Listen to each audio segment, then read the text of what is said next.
Welcome viewers, this is Media Track episode 24 and as usual we bring you the news from the past week and our take on it. I am Frederick Noronha and with me is Devika Sequeira who will start with the lead. Thank you, Frederick. So, this week we have to sort of take forward all the happenings of the last week because, it's just been building up on the CAA, that's the Citizenship Amendment Act. And now we have a new angle to it with the government announcing it approved the update of the National Population Register. Now the government has been, very firm on assuring the public that there is no link between this to the NRC, that's the National Register of Citizens. So what the government is now asking is it will ask details of parents' birth places and dates, and this will be part of the census which will begin sometime next year. The whole census undertaking will start next year, and this is the census 2021. Now the exercise will involve gathering information for the first time regarding date and place of birth of a usual resident's mother and father, as well as her identity details. And so this whole thing has, Frederick, set off panic in the country. Now, Amit Shah, the Home Minister, has said that the nationwide NRC has not even been discussed in the government. The Prime Minister had made the speech and he said that all these protests are taking place, but we've not even taken a decision on the NRC, that's the National Register for Citizens. Now the NPR is here, and the government has already set aside 12,700 crore for the census, which is going to be in tandem with the NCR. So what does this exactly involve? The government has set aside this money, and the Home official said at present there is no proposal to create an NRC in the country based on NPR data. Now it's getting very confusing. NRC is one thing, it was conducted in Assam, and a lot of people who had been living there for years and years got weeded out as Indian nationals, and they've been recorded as foreigners. So now comes NPR, and what the central government is saying is the NPR is not tied to the NRC. Now, Modi has cleared the proposal for conducting the census 2021, which is going to cost the exchequer 8,754 crore, and then another 4,000 crore is going for the NPR. What we are seeing here is the question. The government has been trying to assure citizens that they will not open detention centers, etc. But the Goan had this report where it pointed out that Goa already has a detention center for foreigners. It was opened in Mapsa by the Chief Minister not even a month after he took over. And it is specifically, what has been stated is that it's meant for foreigners who've overstayed their visas, etc. But through all this, a lot of protests have been going on, and the UP police. So a lot of protests have happened all over India, but UP has been the place where most deaths have happened, and 1,200 people have been booked for anti-CAA candle march itself in the Aligarh Muslim University case. Yeah, as you were making a point, Devika, for a state like Goa also it has a lot of implications, particularly because we are so migration oriented and people have been all over the place and born in different places at different points of time. And there have been cases in Goa where people have been having a problem to get a passport merely on the basis of where they were born. So all those things, how they will iron out and how it will fit into the scheme has to be seen. Of course, together with this debate in India, there has been a debate in other parts of the world also. One is the full Brexit debate, which we were pointing to in the past and which we have discussed earlier here many times. So that means not only that people who shifted to Britain recently are getting affected. I was listening to one case where one young man who went maybe 2 years back is actually unsure about his own status there, and what would happen with time. And apart from that, even British citizens, on Facebook there are a lot of stories of these. There was this lady who is based in Goa or travels in Goa and things like that, and she's British, but she's married to a German. And her case was that the Germans now, because of Brexit, they are putting them to tougher regimes to enter their country. So she has to pass all language tests and things like that. She has to pass a German language test. So like this nationality and citizenship and passports and all are becoming a huge kind of ball game there. But there is a very disturbing element to this. Like I was telling you, Frederick, that in Uttar Pradesh, of the 18 people that have been killed in these protests, one doesn't know if they've been, they were actually part of the protest, but they've been killed in the melee of the confusion. And 14 of them are Muslims. Now, this has disproportionately come, large totally. section that, yeah. This has come in the Christmas season, and so there are reports about Christmas sermons in 4 states carried the message of crusade against the Citizens Amendment Act. So you had it in Kolkata, then you had it in the Kerala Syro-Malabar Catholic Church. Also sent out a strong message saying the barriers of differentiation and division being created among people and society are making us anxious. And so too in Telangana and in Assam, banners were put up outside the Catholic Church, one of the oldest in the Northeast, that read, "We unite hand in hand with the nation to protest against CAA." So, protests have been really, fomenting. And again, on the same day I'm talking about, on Thursday, I read another report that said that the lawyer, I forget his name, he just put out these, Prashant Bhushan it was, he said he needed volunteer lawyers to take up cases of all these people who have been arrested. And within a few minutes, he got 25 young lawyers who volunteered, and said pro bono, they're willing to take up the cases. These are young people, and probably not all of them are Muslim, most of them are Hindus. So this is the kind of impact it has had in India, the whole upsurge against the CAA and the NRC and what is happening in the country. A lot of students also taking to the streets, and some of them from the world of design trying to use their skills to take this issue forward. And it reminds me of the tumultuous times in the 70s and 80s when some of us were students or we were students. And I think when you get that kind of an experience, you for life your thinking changes, and you tend to be a little bit more concerned about someone who's out there, maybe who's down and out and who's disempowered at that point of time, and you become critical of the official version. So I don't know if that's going to be the end result of all of this. Let's see. That's true. The criticism is what is sort of affecting the government, and the government has been trying to allay the fears of the public. And so you had the Chief Minister of Goa speaking here in Goa. He said that the CAA won't affect Goan population, and Muslims also should not worry.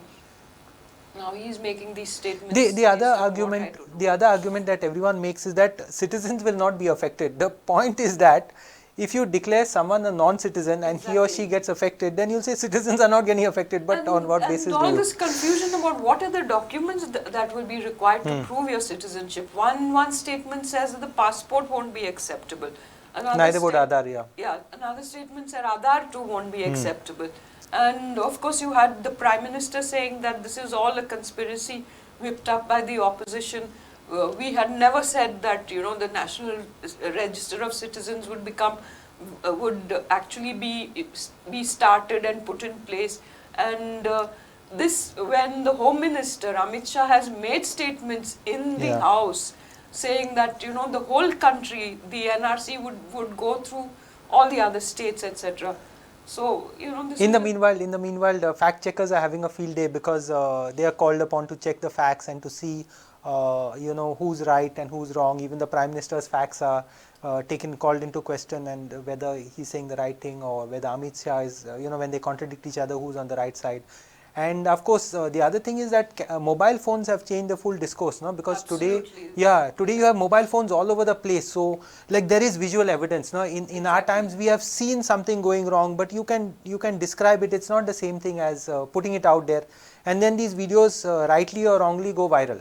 Exactly. A lot of them have not been questioned, have not been challenged, but a few of them, of course, are controversial. Like for example, when this famous historian was being arrested in Bengaluru, someone said that the policemen were threatening him or something, and then they scanned that video in slow motion and they realized that he was just touching his pocket or touching his forehead. He wasn't threatening, Ram Guha in that sense. Yeah, but the fact is that he was pulled and shoved, Yeah. and Yes, there was yes, no need yes, for yes, them to do yes, that, and yes. he was standing alone also. Yes, of course. So he had every right to be protesting alone. So what else would you like to? Since there's a surfeit of bad news, we are almost halfway through the program and all the focus is on negative things, and sometimes I feel now it becomes a thought becomes a thing, as a friend was saying, like, so if you focus too much on one thing, then we become so negative. So I'm desperately searching for good news around here, and my approach towards it. So in the latest issue of Renewal, that is the Church's Bulletin, there were some 2 or 3 small interesting items which I thought probably merited some attention. Very tiny items, I mean not earth-shaking, but it signifies some kind of change. So the Aldona parish launches a green initiative, and to mark the World Day of the Poor on 17 November, that is, the parishioners led by their parish priest Father Thomas Lobo launched the green initiative, and they want to spread the planting of community based farming actually. So they had this motto called Porsu Royuya in that sense, and they want to build community farming, organic farming through different kinds of initiatives, working jointly. Because on the one hand we have a food shortage, on the other hand we have ungrown areas.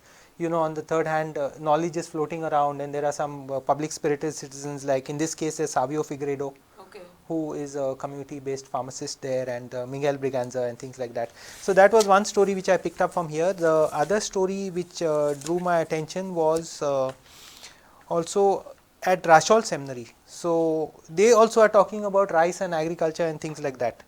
So the 15th edition of Amche Dais, which means art traditions, was held at the Rashol Seminary, and Miguel Briganza is involved here, sorry, not in the earlier story, and together with others they were talking about biodiversity, rice. One of our friends, that is Vince Costa from Kurtoni, which is very close to Rashol, has made this film on rice, and talking about the rice traditions.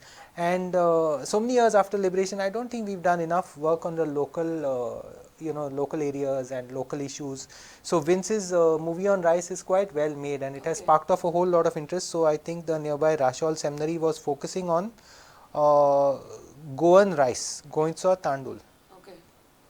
Goan rice are traditions in that sense. And of course the third interesting story which I picked up here was this article in Romi Kokni, which is Escola the Musica, that's what it's titled, and it's written by Father Neville Gracious. So he is making this point that we had a certain tradition of music training, which was a parochial music school, and you had either the parish priest or the mistir, the music teacher there, who could either or both have been very strict and even beaten up some of the students and made sure they got the right notes. But over time, because of this strictness, they actually accomplished name and fame, and all over the world, like our movie Natsya Kumpasar kind of suggest. Even in Bollywood and in films and all that. So he says, like, now this tradition has stopped. Who is going to teach the next generation of Goan musicians? So he makes a case for probably restarting these music schools. He says, like, for villagers to go to Panjim. Kala Academy, of course, is the only music institution in the country which gives free music. Is that so? Yeah, even for Western students, apart from a small token fee, and I'm pretty certain that it's the only school in the country offering free music for Western music. So you may be having a lot for Indian music and Hindustani and whatever, but not for Western. But he says that coming to Panjim is not practical for most of the kids. So in that sense, that's his case. So just to take the to take a slightly lighter view of life. I know, but we have a lot happening in politics, and I must focus on another really big story. Once again, it's not a Goa-based story, but it does affect us in the impact these kind of huge stories make on the whole country. So you had another state slipping out of BJP's control, which was Jharkhand, which the election results came out earlier this week. And let me just give you the brief points of it. The BJP's huge win in the national elections, but recently in the 8 assembly polls that have followed the national elections, it has lost 5 states. And so the most recent one was Maharashtra. It didn't lose there. It actually won that election with the Shiv Sena, but the Shiv Sena abandoned the BJP, and now comes the Jharkhand result, and this is where they did pretty badly. They slipped from 37 seats to 25 seats, and the JAM and the Congress together have formed the government. That's the Jharkhand Mukti Morcha and the Congress, which went in alliance, and they won 47 seats. Now, what does this mean actually, for the BJP, which has been literally sailing up and up with Prime Minister Modi? So, what some of the the analysts are saying, this could be a turning point, for Modi's popularity. Maybe it's not, because most of the the surveys are showing his popularity is still undented at least at the national level. But when it comes to state politics, he seems to be not making that much of an impact, because there are regional issues at stake. But quite apart from that, it must be pointed out that the last 2 phases of the Jharkhand election, the voting took place after the CAA was announced and the NRC. After the protest. Exactly. Once the protests had started, and there was this great resentment which was brewing, and building up. So a lot of analysts are seeing this also as a kind of warning signal for the BJP that they are on the wrong path, at least on this matter. So look at the numbers also, 70% of the seats the JAM, that's the Jharkhand Mukti Morcha, contested, they won 70% of the seats. And in the case of the Congress, they won 52% of the seats it contested, while the BJP won only 32% of the seats they contested. Of course, when you take them together, the difference wasn't that much, 33.4% of the vote. The vote share went both ways, but anyway, the JAM won more seats. And what another little thing rider in this is the junior role in the tie-up paid off for the Congress, because you know how it was. The Congress always wanted the dominant role. Yeah, the dominant role. But it has now come to accept that there are some states where it will have to play the junior at least to block the BJP and things like that, yes. Like Maharashtra also, no? Yes, and then there was Chidambaram, PC Chidambaram.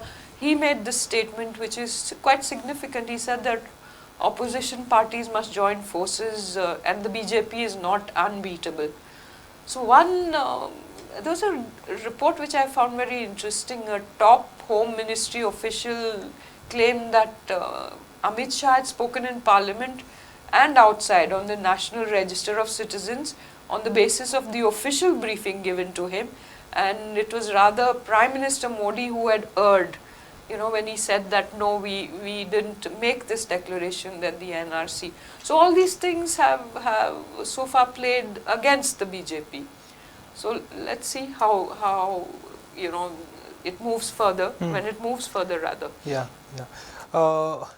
While on that point of NRC and protest, I just came across this magazine recently, a year or so back. This is a magazine called Father Agnelo's Call, and it basically is from Pilar. Okay. So it's a youth magazine, and in our younger days it used to be around, still sold for just 15 rupees, volume 54. Okay. So they've been trying to revive it at the moment. and they are trying to get people to write for it and build it up and things like that. So this issue is on the migrant messiah. Yeah. So again connected with that issue. It's very significant, the Yeah. title, Frederick. Yeah. Somebody was Yeah. saying that, you know, in this Christmas season, it was Christ, I mean, Joseph and Mary who were the migrants and trying to find a room in the stable and in the inn, and then Fill in for a census and things exactly, like that. But exactly. So I of course, off the point, I came across this cartoon which I may have mentioned last time also, which shows you know, Christmas without migrants, without Africans, and without Arabs, okay. and without Jews, and the only ones left in the crib are, like, you know, the cattle in that sense. So I mean, without this is a cartoonist take on it. So some people have disagreed with it, but anyway, that's how it is. So this magazine, Father Agnel's Call, they're actually making an attempt to revive it, and it has some interesting articles. I was surprised when I wrote an article or two myself for it. People actually read it and, you know, had some feedback. So I think youth magazines are very important, and maybe, you know, the word should go around. Whether you agree with it, don't agree with it, you can always contribute to it, give contrasting points of views. And incidentally, one of my favorite teachers was involved with it in the 70s, Ivan Rocha from MAPSA. Okay. And I didn't know about that, someone else told me about it. But there is some interesting articles, and even the layout and things like that are always you know, made in such a way that that it looks attractive and things like that. Not easy to run a magazine in these days. Just True, that. true. So Frederick, I come now back to state news, and of course the big one was the U-turn on Mahadai, where the central government, the Union Ministry of Forest and Environment, has suddenly, after a week of declaring that they were holding the permission given to Karnataka, they were holding it back, holding it in abeyance, and suddenly the minister Javadekar comes out and says that they can go ahead and start the Kalasa Banduri Nala project, which diverts the Mahadai river. And there was obviously outrage in Goa, and there were lots of reactions, and so I saw this very interesting one in Navin Times, where two people have reacted. One is Subhash Velinkar of the, you know, he belongs to that new group now, Madai Bachao Andolan, and you had the former minister Rohan Kaunte, and both of them are blaming Chief Minister Pramod Sawant and saying that he is a weak chief minister, and because he is a weak chief minister, the centre is not taking Goa seriously enough. So Goa's concerns are not being taken seriously. And then you had AAP taking a dig at the BJP and saying that, you know, this all began with the former chief minister Manohar Parrikar giving a letter to Karnataka and saying that, you know, this is a drinking water issue, etc. So we have no objection. This happened, if you recall, before the Karnataka election, which the BJP was trying to use the whole water issue to their advantage. Talking about music, just to shift gears, you will be aware that our friend Francis Rodriguez is releasing his book. So depending on when you are watching this program, he is going to release it on Sunday. He is going to release it, or he would have just released it, hopefully. His book is called The Greatest Konkani Song Hits, Volume 2. I see. And I remember attending the function when he released Volume the first. And it's a very complex book, by the way. He gives you the scores of the musical scores, everything. So he's taken all these Kantara from this period of 50s to 70s, the most popular songs. I see. And he's quite a brainy guy himself, a difficult guy to work along with. I always joke and say that, you know, we start off by working together and then we end up fighting with each other. But he's a brilliant guy and he's doing a great job at it. There's no doubt about that. Yeah. So, you know, so what exactly does he do? He transcribes the music and puts it out? Yeah, I don't know enough to use the technical terms, but he's basically, you know, writing down the notations, making it easy. Now he's come out this time with a volume for the piano itself. I see, okay. So all the Konkani music becomes like an international language which musicians from anywhere can play. I see. So you find, you know, Swedes singing mandos and Dutch persons playing, you know, different kinds of jazz and Konkani songs on the sax and things like that. So I'm sure it has something to do with this trend where Konkani music is getting globalized and noticed. Okay. So like, I think Francis is doing an amazing job in that sense, and let's look forward to it. He lives in Canada, doesn't he? He lives in Canada. He sleeps 1 hour a day. Oh. And apart from being into music, he's also a solicitor, and he was a chess champion. He was in Goa. He's originally from Vasco. I see, okay. He's originally Right. from Vasco and things like that. So Yeah. he's struggling and coming down and putting it up and printing it. Last time his book was brought out in 2009. He called it Greatest Konkani Song Hits Volume 1. Okay. And everyone was looking out for Volume 2. And I see. after 10 years it's coming out because it's not an easy job. No, not at And he least. translates the lyrics. Right. And they are in rhyme, so you can sing it in English as I well. see, okay. So it's like it's an impossible job. I don't know how he does it. Absolutely. So there was this interesting item I saw in the Times of India. It talks about central aid to be used to give the basilica better facilities. So this is some kind of decision taken by the high-powered Committee for Tourism Development, headed by the Chief Minister, and it's given its nod to take up under the pilgrimage, rejuvenation, and spiritual augmentation drive. Quite a mouthful there. In short, it's called Prasad. So what they will attend to is, they said the works they're proposing is some kind of traffic management plan, parking near the Bon Jesus site, setting up of interpretation center, along with the wayside amenities, provision for basic facilities, development of safety and surveillance systems, CCTV. So they've been quite this to point out that they've taken church authorities into confidence, etc. There was a lot of reaction at some point when they talked about some heritage adoption plan. You remember when? Yeah, when they were building something in the backyard close by there. No, there was a proposal adopt a heritage Okay. by the central government, and there was corporate sponsorships. Huge. It was not corporate sponsored. There was a huge outcry because I see. The central government hadn't actually told the state government which were the monuments they were, and a lot of them were church monuments. About a year or so back, no? Maybe a little bit. I think about 2-3 years ago. 2-3 years back. Yeah, so, and that project never came through. I mean, it's probably still on the anvil, but one doesn't know what's happened to it, and now we have this new one which is being proposed. So the other music related story is that it was the Mando festival in the past week, and in that sense CCR TV has been recording it. Oh, that's great. I hope they keep showing it because I'm a bit biased towards this culture. One, it's traditional, and secondly, it's so unusual, and it's such a mix of East and West. Yeah. And there were a lot of groups there taking part, very well organized. Unfortunately, the crowd was a bit less. Oh, you went? Yeah, I went on this after we How recorded many days last week. is 2 that? days. 2 It days. takes 2 days. I see. Okay. And groups from all over come. The crowd was a bit less because apparently, as the MC was saying, there were like 5 events going on on this 5-kilometer stretch. I see. So it happened, December is a busy period, and That's normally it's true. held a bit earlier in Yeah, December. yeah, But interesting. This is the 53rd Mando festival. Okay. So that means they've started it before IFI and things like that, no? IFI at the national level. Much before IFI. I think at the national level you're speaking yeah, of. Okay. So what they started at the state level, what was IFI at the national level. So Ben Fords and Remo Fernandez's dad and all were initially involved in the 60s in getting it started. That's true. I think it was Club Nacional or Club Vasco, I'm not, Club Nacional where it was started. I see. Okay. 66, 67. Yeah. Interesting.